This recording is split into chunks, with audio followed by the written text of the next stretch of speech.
Thank you so much for this. And I have prepared some questions. I asked you to prepare some questions as well, but we'll see what happens with them. And we'll open up for questions from the audience as well. Anna, to start with you.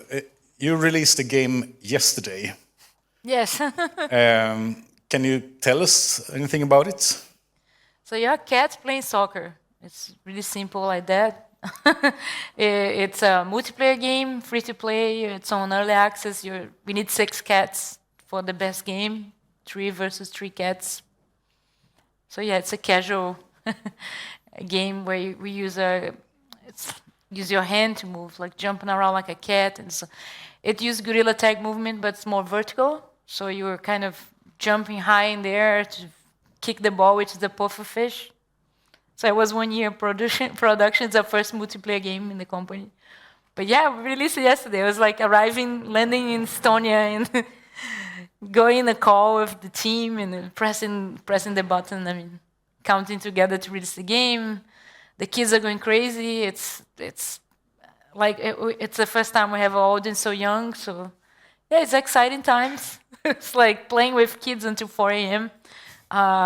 Some of them became friends now, and they're making teams and stuff. Yeah, it's intense. It's really intense to. I agree. Like making a multiplayer game, it's really hard online. You just talk about the difficulty of making a multiplayer game and like co-op, and everything scales up. Like I would say, it's like 5 times harder than.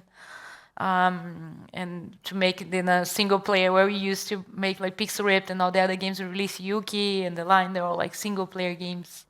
So multiplayer definitely scales up, and this is the first time we use Unreal Engine as well, so it's a learning curve. It was the first Unreal project in the house. And I can imagine it's good to do something else after doing Pixel Ripped for 10 years, but yes. but for the future, do you see yourself making a Pixel Ripped 2020 in 15 years from now? Will you stay in the universe, or will you venture off elsewhere? Pixel Ripped or VR? XR? XR, definitely. Pixel Ripped. I'm excited to go to do Pixel Ripped 2000 to finish the 5 levels that I envisioned in the past. But I believe it's getting so old now that the game is becoming nostalgic itself, because it's getting old, and nowadays some people remember, Pixel Rift. It's an old game now for the industry, and I think it needs to also end in the I think it needs to reference VR, like in some episode. There needs to be an episode about the beginning to close the cycle. But it's 2000. It's the one we're more clear in our head. We have a pitch about it. We have a overall design, what we want to do. And yeah, the whole team is excited. Like, we're doing this break, but we're all excited to go back, because it's all about this era of the 2000s. There's the Xbox, the Halo, the first multiplayer games. I used to have a Counter-Strike female team, so I'm from the time of the cyber cafes where you'd play with your friends like overnight, and it's good times. And yeah, Diablo 2, The Sims. There's a lot of good games. So we are. It's the most nostalgic era for most of the team members. They're really young. I was already a teenager. I mean, I was already 20 years old. I'm old. But yeah, it's the most nostalgic game for our audience now, for the young audience, like 25, 30. So it's more like 25 years old nostalgic memories. Yeah. And we have heard from these panelists about making episodical games. We have someone making big scale games, some making games and stuff. But Rain, for example, you came from back, you made 40 small VR experiences, and now you're making the big game. Mm-hmm. Is there a big difference in approach? Of course, it's bigger scale, etc. But if you break it down, what brought you into go full scale this time?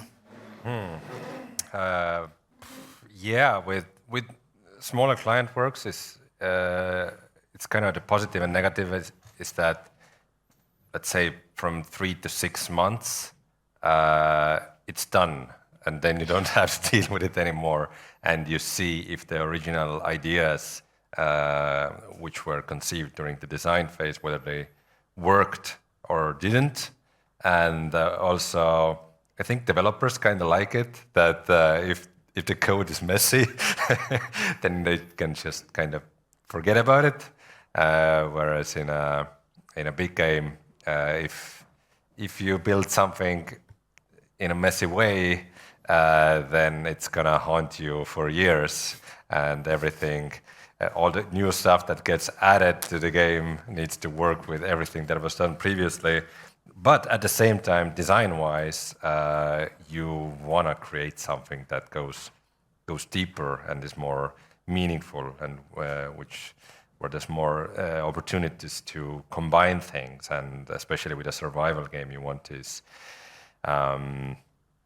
these things happening which are completely your own. There's a good word for that I can't remember in English right now. Emergent, yes, emergent storytelling. That something happens that the developers didn't imagine, and just is your own. So there's pros and cons, but I think the hard work kind of pays off in the long run. But also with a systemic game, it's also the fact that it really starts working when there's enough systems. When you have a few systems, then it's like, yeah, I mean, I get it, but you add on top of this stuff. One of our inspirations was Don't Starve, and in one of the talks they said like how they have a system where trees grow, which is by itself is the most boring system ever.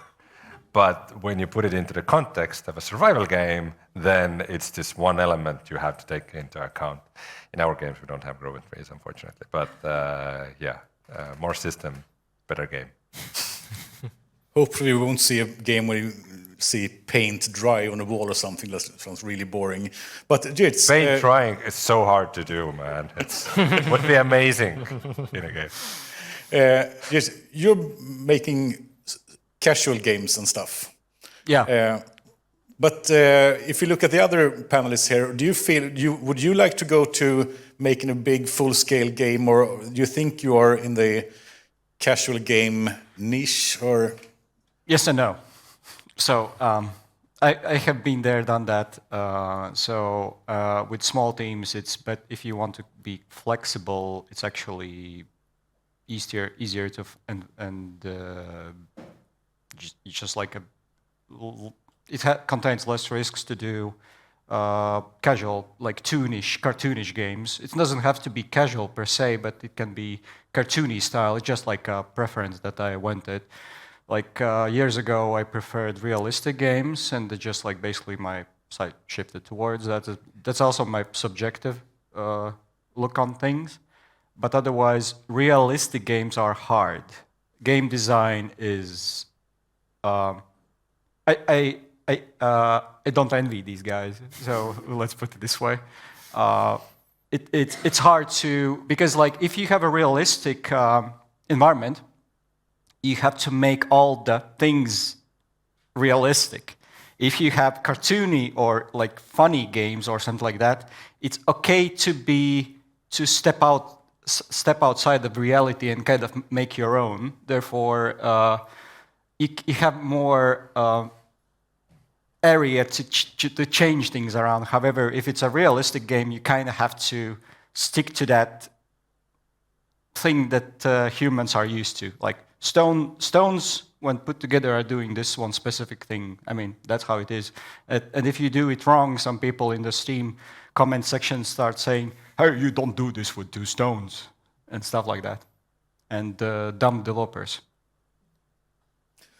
Bolan, you went the realistic way in your games and stuff. But do you think that making realistic games for VR, is it much harder than making it in flat screen games, or is it easier in some ways?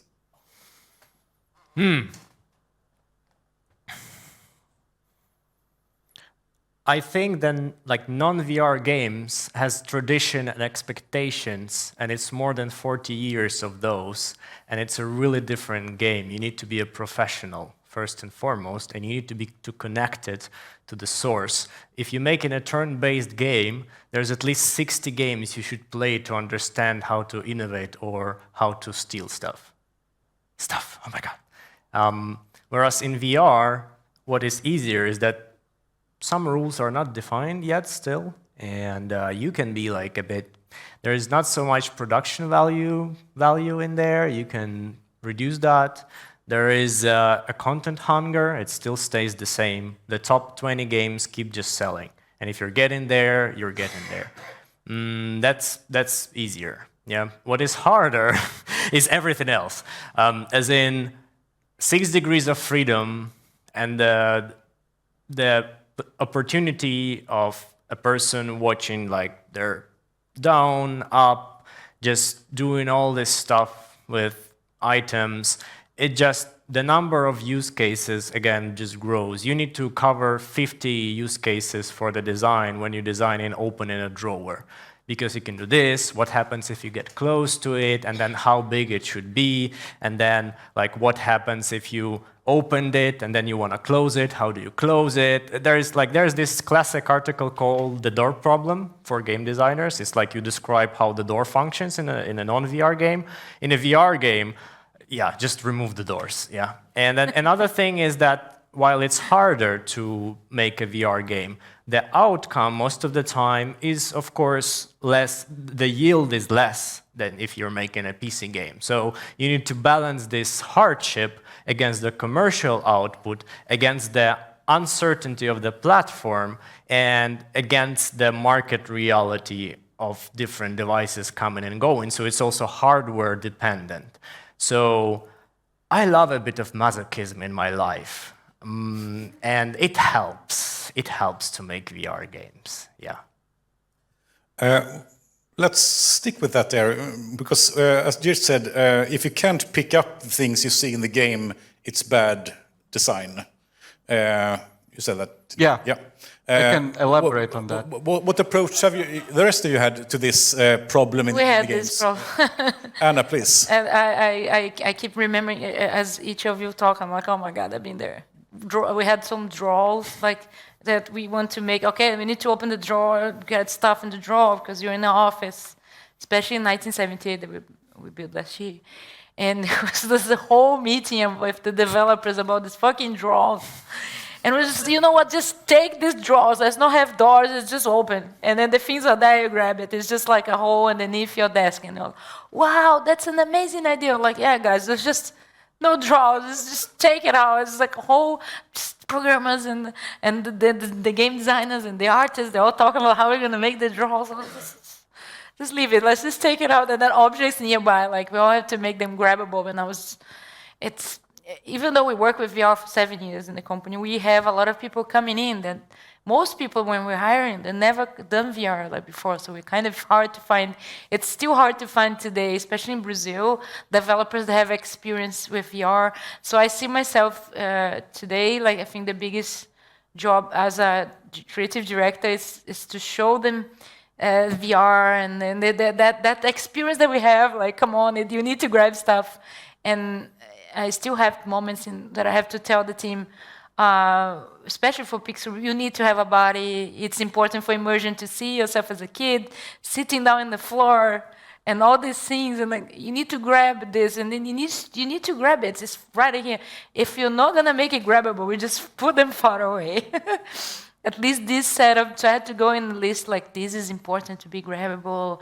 People will grab if it just breaks immersion. It's I think it's something for us is really clear that we are in the industry. We play VR a lot and we have been through a lot. But like for people coming in, I think it's still something I have to tell. Like even nowadays for the team and show them and play a lot of VR games and let's play this. Let's play. We have to all play VR, and it's something clear for us. But most people are still new. Most people coming to the industry, and we see a lot of games like being made like a PC and they just change the camera.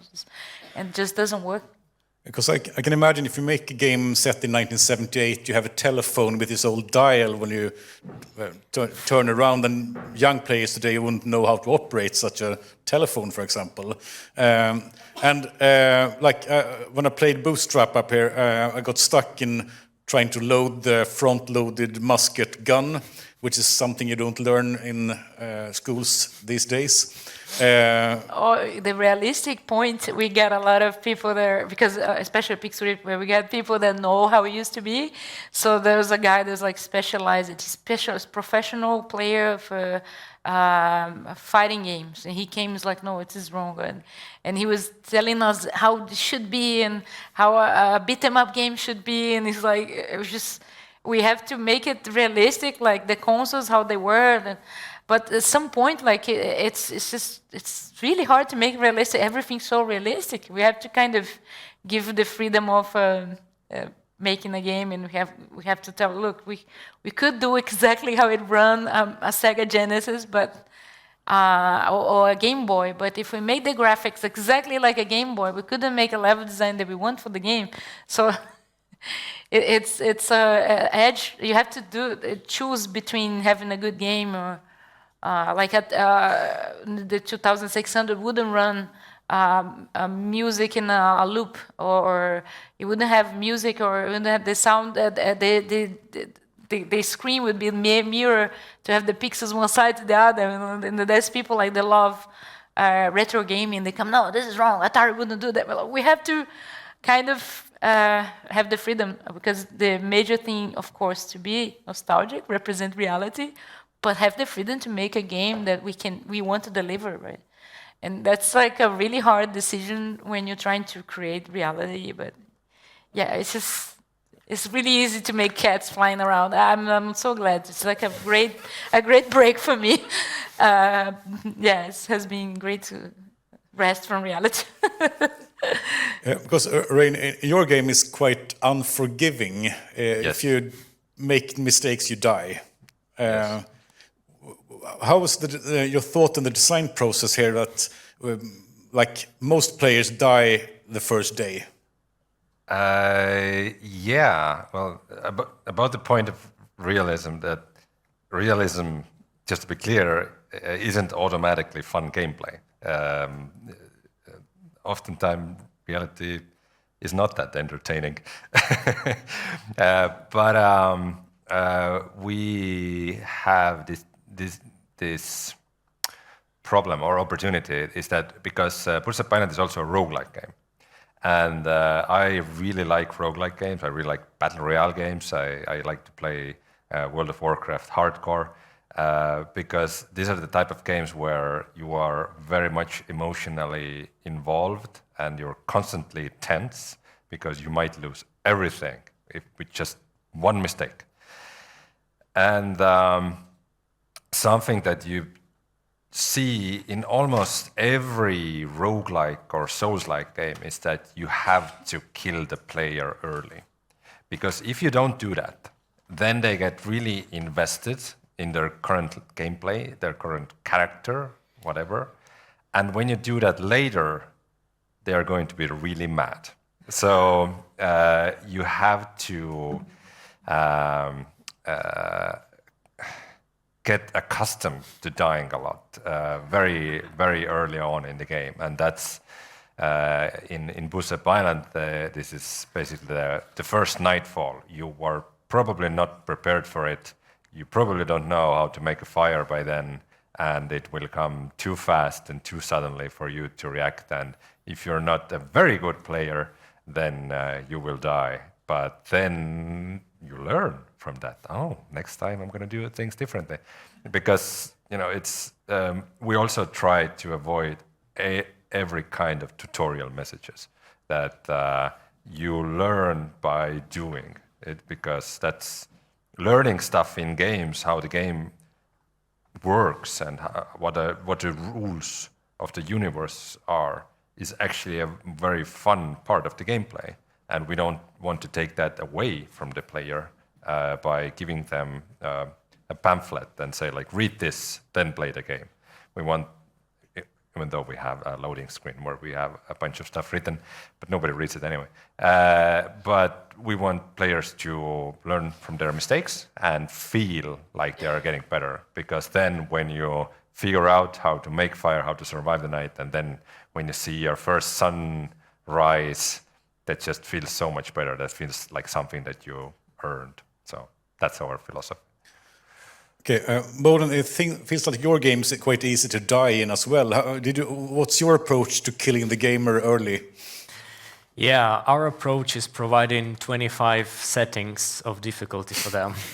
So they kind of can tweak their game to their liking. Like it includes enemy, like sensing player, it includes like aiming visualized or not, it includes survival mechanics turned on or turned off. So we are really wanting, like, this is actually one of the first features that we rolled out into early access for the sequel, and that was one of the features that we rolled out during active live ops for Into the Radius 1. That's number one.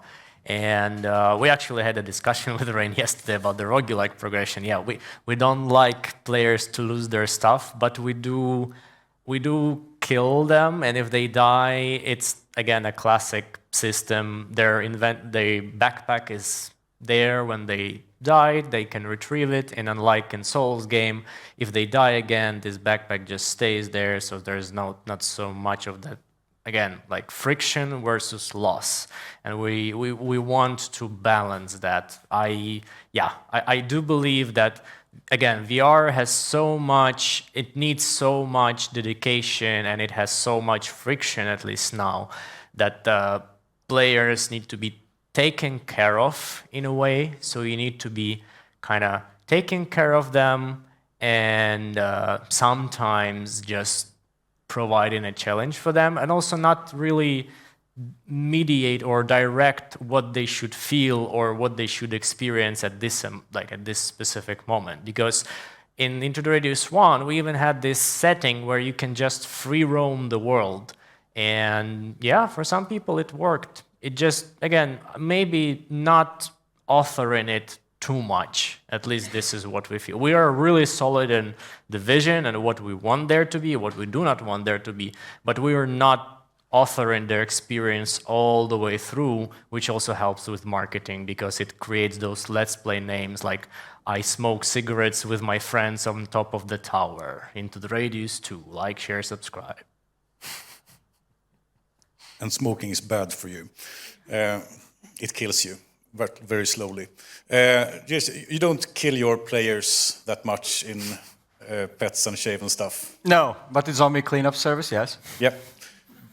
But you still have, like the casual games, you need to have a very accessible first levels to just pull them into the game, I guess. So, but then you need an increasing difficulty level to keep them there. Yeah. Kind of. Kind of. But what was your approach to the difficulty and the replayability of your game? So, with Shave and stuff, we built it with like, I can't remember how many scenarios, but in general is that the scenarios we made ourselves by shaving them and then saving the result as what you have to aim for. The goal is that you have a customer in front of you, and you have to match the picture in the background, kind of. I mean, close enough to that.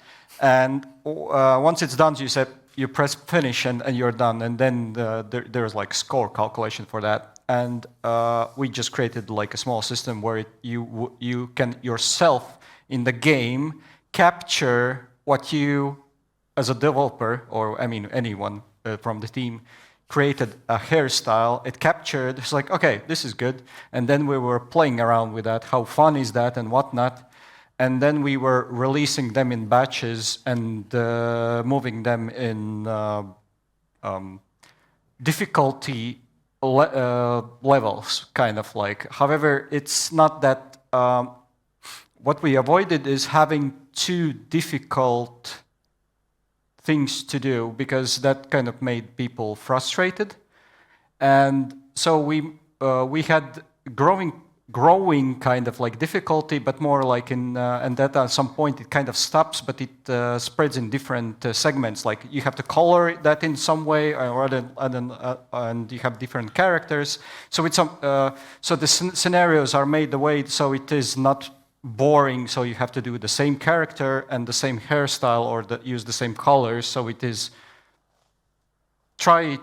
let's put it this way: try to avoid repetition. And later on, when the scenarios end, we have just pretty much a sandbox mode, where then you start getting some weird things. Procedurally generated, kind of. I mean, yeah. Yeah, I can imagine. I tried. We made a tattoo game for iPhone once. Try to trace a tattoo pattern. It looks like shit, actually. We did it on iPad Pro. We could use the pencil and. But then the install base was like this big, so we couldn't release it.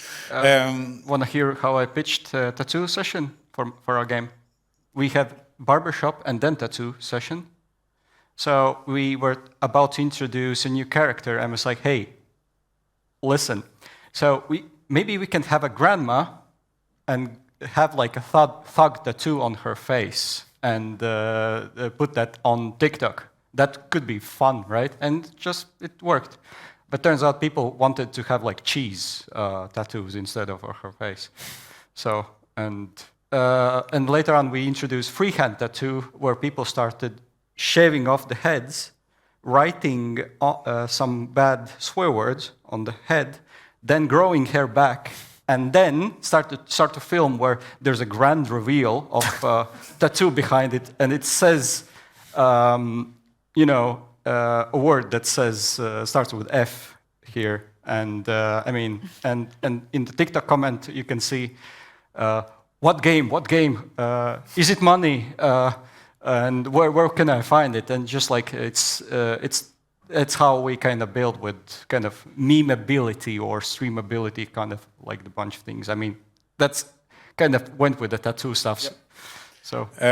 Anna, in your games, replayability, does people come back to play the game over and over again? Because some games, when you have seen where you can get to play like retro games inside of a game, like, for example, the arcade games in Shenmue on Dreamcast many years ago, people came back just to play the arcade games. How is it in Pixel Rip? Do they come back to play the old games there? Or? They go back to try to find all the Easter eggs, get all the cartridges. We have hidden cartridges. The ones that are like big fans, they try to find all the Easter eggs. Like in the last game, in the last two games, we hide the next game episode. Like I said, 2020 is the next one. One kid find out. I think the thing that makes me more happy when they find out, I think, have a lot of Easter eggs for them to find. The cartridges are hidden, so it's kind of something like they want to get all the cartridges, they want to find all the Easter eggs. But I think the Easter eggs are more fun we have in the game. Like the last Easter egg, this one that we hit the next game name, we reference the first ever Easter egg from Atari, the Adventure, where we actually hid in the game. But if you look through this section, you actually have a dragon. Like there is also a glitch. But if you look the screen, you recognize it's Adventure, but then you also have to wait for a glitch, and then you see the year 2K. But like, I think that I have too much fun with the Easter eggs, and I think that's an issue as well. Like there is some Easter eggs I hide in the first game. No one, I think maybe 2 players find out, and it was like a lot of work. I don't know what we're thinking, especially in the first episode, which was more indie. We're a smaller team, and we're like, there was a lot of things that one day I was drinking. Let's make this, yeah, it's gonna be great. And one day we did this, like we had this bug where if the character collect the stone, it was the end of the game. It would be like, you get the stone and it's over. But if you decide to go in the other way, jump and kill yourself, like, who would do that? But there was this, we could just fix it, put in a collider and then kill the player. But then if people do that, there was no collision. So you would basically crash the game. And we thought it was a great idea to build another level. If you kill yourself in the end of the game, Dot would like fall over to a cloud world.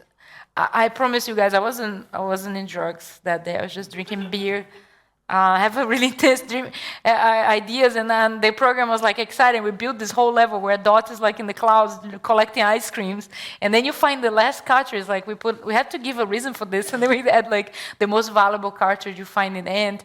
But then like all the other characters are playing this little screen, and they're like, let's save Dot, and you're kind of trying to look to this little pixel art screen. It's a whole level. We're like, I don't know, it was like a whole night of work, and then after this, probably 1 week polishing, and then Dot goes back to the end. It was just, yeah, I think Easter eggs are the big thing in Pixel Epic series, I think. It's just because it's my fault. It's all your fault. It's so bad. Man. Sometimes it's hard to talk about what's next to come when your game is still in early access, etc. But some game developers have a big plan for what to come next. So, Rain, will we see Escape from Bootstrap Island game? Escape from Bootstrap Island. Escaping is a tricky thing. We always had this problem, actually, that when you are trapped in a deserted island, then your first instinct would be to escape.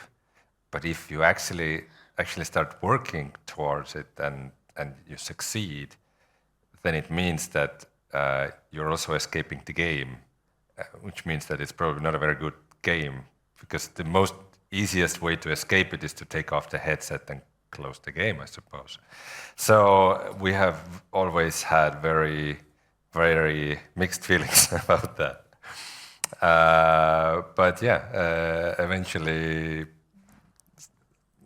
something will happen to the player where he would either make a choice about it to stay on the island or escape successfully. So it will boil down to something eventually, yeah. Okay, we'll see. And Bodan, you're on the sequel now of your games. Do you think we will see a third game in the series, or will you explore other opportunities next? Well, one of our producers just shared this thing about the second album case in the music industry, is that the first album you learn things, the second album you really nail them, and then the third album you just fail horribly. So we're giving us time to be lost and uninformed about what's going to be next. And also we need to finish the game. That's the hard part of it. But anytime if I would think of something to do, first we have a legacy and inertia, we need to reuse the expertise we already accumulated. And the second thing, if we're talking about games, anytime I would use the physicality criteria for VR, and we define this word as you need to base the VR gameplay on some physical stereotype that already exists in the world, be it like a conducting music like in Maestro, or a traffic jam, stopping cars with your hands, or like in shooter games, you hold a weapon like that. So whenever there's physicality involved, then at least you have some kind of ground to design your way through it. So no, I would not confirm or deny Into the Radius 3.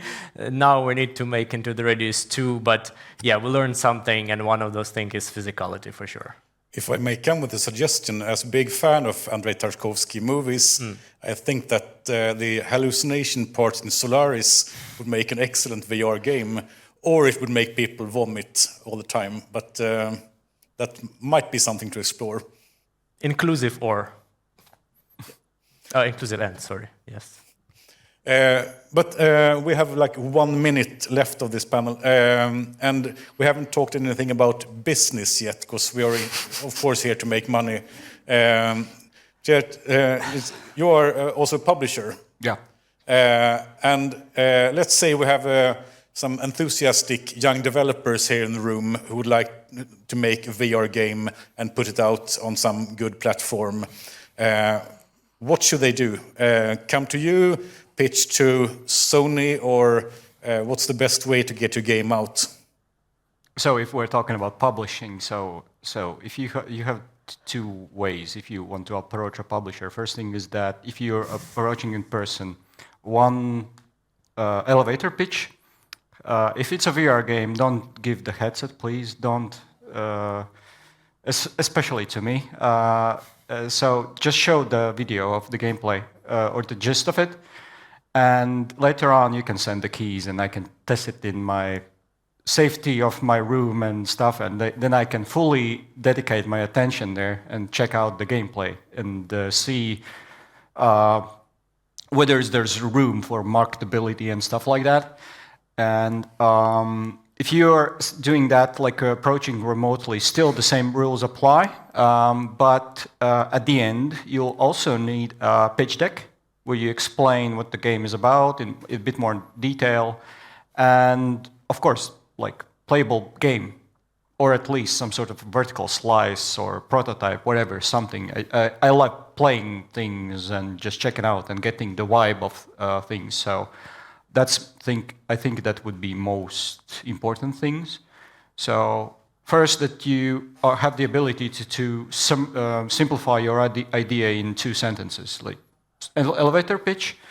And the second thing is that you have like a document that kind of explains what the game is about, but don't come to a person in an event and start pitching your game with the whole document and everything. It's too much information. You show a video, you explain what it is about in 2 sentences, and then if you want to proceed with details, you can send a pitch deck over email and the build, and so that can be tested. So that's one way. And the publishers usually help with marketing, and so developers can do their development thing, right? I mean, like, I'm a developer, so you have to choose your battles sometimes, and if your team is heavily focused on development, I mean, in that case, you might need the help for publisher.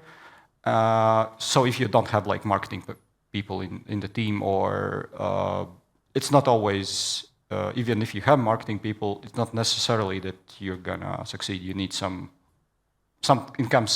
cases it's faster and cheaper to get expertise, like how to release that to the store, like Meta Horizon store externally, and it would give you a lot more income, even though you have to share some of that, than releasing that and hoping things will go, and then getting like 200 copies, and that's it. Then, yeah, and then 2 years of work.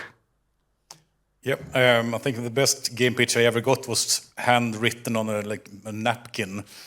We sold 500,000 copies of that game. But we are actually 2.5 minutes over time now. Maybe we can have one question from the audience. Anyone? I can't see you, so I can see if you raise your hands. No? In that case, thank you so much, all of you, for joining us here on stage, and thank you for listening. Let's have a quick break, chat with the panelists, pitch your games, and apply for jobs, and ask for a free copy of... ask for how to pay for the game. Thank you so much. See you later.